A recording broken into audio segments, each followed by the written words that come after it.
Pés pequenos, aparelhos pelo corpo, choros baixinhos. Mateus e Júlia fazem parte de uma realidade quase invisível para quem nunca teve um contato direto: a prematuridade. A minha gestação, a gente já sabia que era uma gestação de risco, só por ser uma gestação gemelar, né?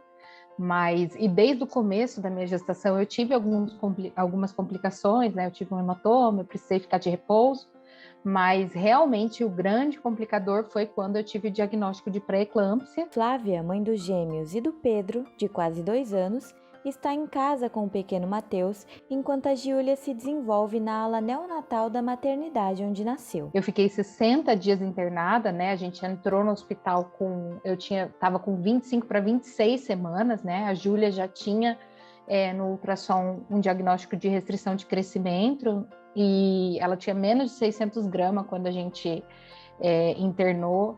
Tinha o risco do parto acontecer naquele momento, então a gente já entrou com todos os protocolos de medicações, de corticoide, enfim, para caso o parto acontecesse, mas a gente sabia que tinha muito risco. Mas, por todo o cuidado, né, e por ter ficado monitorada mesmo no hospital, no ambiente hospitalar, a gente conseguiu manter a gestação até 34 semanas, que era um período em que era ainda seguro, tanto para mim, né, quanto para os bebês. Então eu já sabia, né, desde mais ou menos o meio da gestação, de que eu teria filhos prematuros, né, que os bebês iam nascer antes do tempo, mas quanto mais tempo a gente conseguisse, melhor para eles. O nascimento prematuro tem um espaço de quase 12% nos partos do Brasil, segundo a Fiocruz. Os gêmeos se enquadram como prematuros tardios, nascidos com 34 semanas. Eles são maioria dentro do grupo, com 74%. Lorena Arakawa, que é médica pediatra, explica como funciona a idade gestacional e a classificação dos níveis de prematuridade. A gestação normal ela vai de 40 a 41 semanas, né? Sendo que todo bebê anterior às 37 semanas de gestação completas é considerado um bebezinho pré-termo, que a gente chama, né? Um bebezinho prematuro. Então, a partir de 37 semanas completas, esse bebê já é um bebê termo. Antes das 37 semanas, então 36 semanas e 6 dias, esse bebê para nós é considerado um bebê prematuro, né? Então teriam os prematuros tardios, que são os prematuros a partir de 34 semanas, então de 34 a 37 considerado um bebê prematuro tardio. Qual que é a diferença desses bebês prematuros? Eles se comportam parecidos com bebezinhos a termo, né? Claro, com algumas exigências a mais, mas são bebês que muitas vezes são bebês que nascem, ficam bem, conseguem alojar junto com a mamãe, né, no quarto. Os gêmeos se enquadram como prematuros tardios, porque nasceram com 34 semanas. Eles são a maioria dentro do grupo, com 74%. Conseguir chegar às 34 semanas foi uma resposta para nós, assim, muito importante de saúde dos bebês, porque apesar deles terem nascido prematuros e pequenos, a Júlia nasceu muito pequena, né, com menos de 1 quilo, eles nasceram muito saudáveis, usaram oxigênio por pouquíssimo tempo, né? Não precisaram ser entubados. A Júlia usou, mesmo sendo muito pequenininha, tendo só 1 quilo, ela usou oxigênio por pouquíssimo tempo. Hoje já está na UCI, né? As unidades de terapia intensiva e unidades de cuidados intermediários guardam com os bebês luta e resiliência. É a UTI a primeira parada dos bebês que necessitam de maiores cuidados. Nela, muitas vezes os pais sentem os seus filhos através do acrílico de incubadoras. É ali que, com um quadro mais estável, uma conexão pele a pele se estabelece, e ao lado de máquinas com muitos barulhos hospitalares, o desenvolvimento de pequenos humanos acontece. A Lorena também foi uma mãe de UTI. Apesar de nascer após as 37 semanas, João Felipe, de 2 anos, precisou ficar internado após o seu nascimento. A pediatra conta que a vivência com o filho a ajuda a ser mais humana dentro da sua profissão. Parece que a gente está sonhando, né? Parece que não é real, parece que meu bebê, ele nasceu e por que ele está aqui? Você fica só nos questionamentos, até que vem alguém e fala assim, não, é real, teu bebê está aqui dentro, né? Ele está grave, você pode não ter mais ele, né? Mas ele pode ficar bem. A UCI é onde bebês que não necessitam de tantos cuidados e remédios ficam. a maior meta é o aleitamento e o ganho de peso, tarefa que fica um pouco mais fácil quando se pensa na alta hospitalar. Apesar de necessitarem dos cuidados específicos, os prematuros tardios não ocupam a posição mais preocupante nos bebês pré-termos. Existem também os prematuros extremos, nascidos antes das 28 semanas. Esses bebês são os que são os mais complicadinhos ali, né? Que vão exigir mais cuidado de UTI, porque eles precisam terminar toda essa gestação, né? Todas essas semanas, em uma incubadora, recebendo todos os cuidados. Então, esses bebês são os que mais necessitariam de cuidados, né, imediato. O Hospital Universitário de Londrina é referência no tratamento de prematuros e conta com unidades de UTI e UCI, auxiliando e tornando o processo de desenvolvimento possível. Nessa jornada de idas e vindas ao hospital, muitas mães passaram pelo HU. Kátia foi uma delas. Ela deu à luz a Isabela Vitória em 2019, com apenas 24 semanas de gestação. 2 partos diferentes, um parto normal e outro parto cesárea. As duas nasceram de 24 semanas, uma nasceu com 24, a Manuela nasceu com 24 semanas e 5 dias, e a Isa nasceu com 24 semanas, acho que 1 dia ou 2 dias de diferença também. A Manu nasceu com 35 centímetros, né, pesando 690 gramas, parto normal. A gravidez foi super ok, mas de um dia para o outro já tem trabalho de parto. A Kátia morava no Mato Grosso quando teve a Emanuele, a sua primeira filha. O motivo real do parto só foi descoberto em sua segunda gestação, à espera de Isabela, após a sua mudança para Londrina. Foi um problema na formação do colo do útero, que impossibilitava que a gravidez continuasse. Daí eu não senti nada, ela estava saindo, né? E quando eu cheguei no HU, o doutor falou assim, olha, mãe, a gente não pode fazer mais nada. Cerclagem não tem como, porque se a gente tentar empurrar para dentro, vai estourar a bolsa ou mata o bebê. Então a gente vai ter que tentar colocar você em repouso absoluto, não pode levantar da cama, até ela completar 24 semanas, que eu cheguei com 23 semanas e 2 dias. Ela pesando 520 gramas. E aí eu lembro até hoje que quando eu subi para acho que é obstetria, né, lá em cima, na parte da maternidade, que 2 dias depois que eu subi a bolsa estourou. Aí eu fui pra cesárea de emergência, né, pra tirar ela. Mas foi delicado, a Isa eu cheguei a ver, né, mas foi um choque de novo. Além dos problemas com o bebê, a saúde da mãe também pode ser um motivo para o parto prematuro. Por que um bebê pode nascer prematuro, né?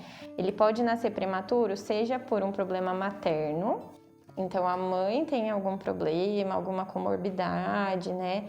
A mais frequente seria a questão da pressão, porque o bebê ele precisa ser alimentado e sendo nutrido pela placenta.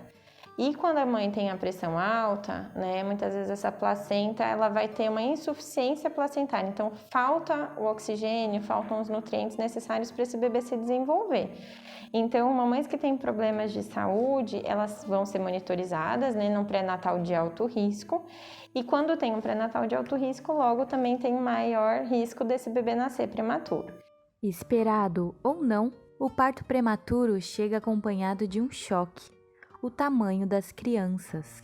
Eu já estava preparada, inclusive estava em acompanhamento psicológico com o pessoal do hospital para viver esse momento de prematuridade, de que os meus bebês iriam para UTI, mas acho que nenhuma mãe de fato está preparada para aquele momento. Acho que o momento do parto em que eu vi o tamanho da Júlia, para mim foi eu falo mais da Júlia nesse sentido porque a Júlia nasceu muito menor que o Matheus, né? O Matheus nasceu num tamanho esperado para a idade gestacional dele. A Júlia não, a Júlia nasceu muito menor. Então, para mim, foi um choque muito grande ver ela naquele tamanho, né, tão frágil. Quando eu cheguei na UTI, era o menor bebê. E eu vi bebê de 7 meses, de 8, de 6, mas não de 5. E quando eu olhei aquele bebê cheio de entubado, tudo pequenininho, parecendo aquela bonequinha bem pequenininha, eu tomei um choque. Os nascidos antes do tempo esperado precisam de cuidados especiais para atingir a maturidade dos órgãos vitais. Nesse lugar, a luta pela vida é rotina de pais e filhos. No momento que eu entrei na UTI, eu tive essa noção de que eu não tenho como cuidar de tudo da vida dos meus filhos para que eles não sofram ou para que eles sejam felizes em todos os momentos. Então, é uma coisa muito mais brutal essa quebra, assim, essa vivência num filho prematuro.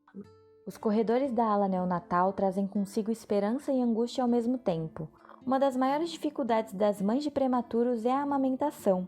Apesar do que se imagina, o aleitamento não é comprometido pela prematuridade. Os bebês muito pequenos recebem o leite da mãe ou doadora através de sonda, até conseguirem maturidade para sugar. Mas essa tarefa não é simples. As mulheres normalmente passam por momentos de exaustão e limite emocional após o parto. Aliando isso à situação da prematuridade, as dificuldades ficam ainda maiores. Por isso, Gabriela Curam desenvolve o Amamenta Coach, um aplicativo que auxilia mães de prematuros na jornada do aleitamento materno. A iniciativa, que faz parte do seu projeto de mestrado, foi pensada justamente para mulheres que vivem essa realidade. A gente percebe como que essas mães e esses bebês têm uma dificuldade maior em estabelecer e manter a amamentação. E por outro lado, são esses bebês os que mais precisam desse leite. Então, eles têm as maiores dificuldades e as maiores necessidades também. Também, trabalhando como enfermeira, nós sentimos a dificuldade de prestar todo o apoio de que essas mães precisam na correria de um dia de uma UTI neonatal. Então, pensamos em um aplicativo como uma forma de suporte extra. O aplicativo foi desenvolvido através de uma parceria multiprofissional de enfermeiros, profissionais da engenharia de software e ciência da computação, todos voluntários. Ele conta com um diário para registros da amamentação e informações sobre a sua importância. Quando eu sabia que os nenéns iam nascer prematuros, eu tinha a expectativa de que eu não ia conseguir amamentar. E eu já estava lidando com essa possibilidade, de que eu não ia conseguir amamentar, ou de que eles iam ter uma complementação com fórmula, porque eu não ia ter o leite materno suficiente para eles, para a sonda, para os primeiros dias, porque eu só ia ter colostro. Então, assim, eu estava já me preparando para a possibilidade de ou não amamentar, ou mesmo amamentando, eles precisarem de algum complemento. A amamentação no Brasil tem crescido. A Fiocruz indica que 96% das crianças já foram amamentadas algum dia. Mas, na prematuridade, isso ainda é um desafio. A amamentação, 2 dias depois meu leite desceu, meu leite empedrou tudo. Eu não pude amamentar. Fui no banco do leite, tirava leite, mas como o bebê não está amamentando, automaticamente o cérebro entende que não tem como produzir mais, mas que a maquininha tira, né? Não produziu. Foi um processo difícil para mim. As experiências não devem ser generalizadas e, por se tratar de pessoas emocionalmente abaladas, a humanização é um dos fatores principais a serem levados em consideração para o aperfeiçoamento do Amamenta Coach, que ainda está em fase de testes. O aplicativo ele tenta abraçar todas as situações que envolvem você ter um bebê prematuro e você tentar amamentá-lo. Então, tem mães que vão precisar passar por essa trajetória de fazer a retirada do leite por um bom tempo. Tem mães que essa etapa vai ser muito curtinha, principalmente dos bebês limítrofes, né? Aqueles que nasceram quase na hora certa. E o aplicativo tenta oferecer esse conteúdo mais técnico, informativo, instrutivo, mas também tem um outro eixo que é paralelo e complementar, que é o eixo motivacional. Então, a gente fez um curso de psicologia positiva em parceria com a Universidade da Pensilvânia para tentar colocar dentro do aplicativo feedbacks, notificações, textos, vídeos que deixem essa mulher consciente da capacidade que ela tem. Dentro de tantos obstáculos, um se destaca: a quebra de expectativa. A vida da mãe de um bebê de UTI é uma montanha-russa, é um alto, é um baixo, você fica ansiosa para o médico chegar, conversar com você, saber como vai ser a previsão de alta ou não. Muitas vezes deixar o bebê lá é muito sofrido, né? Então você saber que você tá ali para o bebê, mas existe alguém que vai precisar dar um cuidado muito maior, então às vezes você tem que se ausentar, você não vai dar o primeiro banho. Então todas essas expectativas quando você está gestante, elas são muito ruins, né, de serem frustradas. Quando nasce um bebê prematuro, nasce uma família prematura. Aí aquela sensação de derrota, aquela sensação novamente de não poder conseguir gerar um filho até 9 meses. E os gêmeos, na verdade, eles vieram desde sempre numa quebra de expectativas total, do começo ao fim, né? Então, a gente sabia que a gestação de gêmeos ela era um pouquinho diferente, a gente só não tinha noção de que seria tão diferente. Lidar com os bebês e com a decepção faz com que os pais evitem criar novas expectativas. Então eles focam no agora e transformam o desejo de viver o que planejaram antes do choque em força. Fácil não é, né? Mas a vitória vem. A gente tem que ter fé e acreditar que dias melhores virão. E ter força, porque um bebê prematuro, querendo ou não, eles passam força pra gente. Porque eu pensava assim, se a minha filha nasceu com 5 meses de gestação, dá pra ver os orguinhos dela, as veias, a pele, uma camada só de pele, vários procedimentos passou, entubada, e lutou pela vida, por que eu não posso lutar por elas? Eu acho que eles nos ensinam muito mais e eles cuidam muito mais de nós do que ao contrário. Assim, a força que um prematuro tem, a luta pela vida de um prematuro é algo que é realmente para nós um ensinamento assim, a cada dia.